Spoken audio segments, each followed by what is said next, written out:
और बात लोकसभा सचिवालय के ताजा सर्कुलर की, क्योंकि सचिवालय ने एक ऐसा सर्कुलर जारी किया जिसमें उन शब्दों की सूची दी गई है जिसे असंसदीय यानी कि अनकॉन्स्टिट्यूशनल करार दिया गया है। अगर ये शब्द संसद में बोले गए तो उन्हें संसद की कार्रवाई से हटा दिया जाएगा।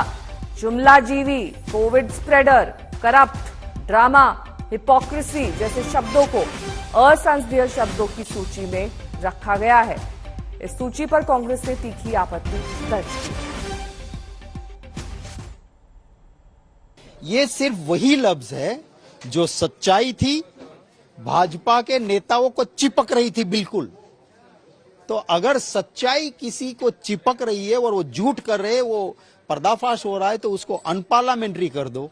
वो तो पार्लियामेंट्री प्रैक्टिस में कहीं है नहीं, प्रोसीजर के तहत नहीं हुआ है। तो मैं तो ये मानता हूं कि हम अनुरोध भी करेंगे और राज्यसभा के चेयरमैन और लोकसभा के स्पीकर साहब से भी अनुरोध है कि ये आपका इंडिपेंडेंट अथॉरिटी हो, आप किसी पार्टी के नहीं हो।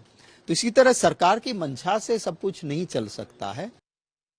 यदि विपक्ष आजादी का तात्पर्य संसद में माइक तोड़ना, चेयर पर जाकर हल्ला बोलना और संसद को लगातार स्थगित करना मानता है और अमर्यादित शब्दों को बोलना मानता है, तो यह संसदीय जनतंत्र नहीं है। तो जो कुछ भी बनता है वो किसी विपक्ष या सत्ता पक्ष के लिए नहीं, सदन के लिए बनता है। जो लोग सदन में बैठकर सिर्फ अमर्यादित भाषा के आधार पर समाचार पत्र की सुर्खियों में रहना चाहते हैं, जिनकी कोई रुचि देश के विकास के कार्यों में हाथ बटाने की या रचनात्मक बहस को आगे बढ़ाने की नहीं है, वे ही इससे प्रताड़ित महसूस कर रहे हैं।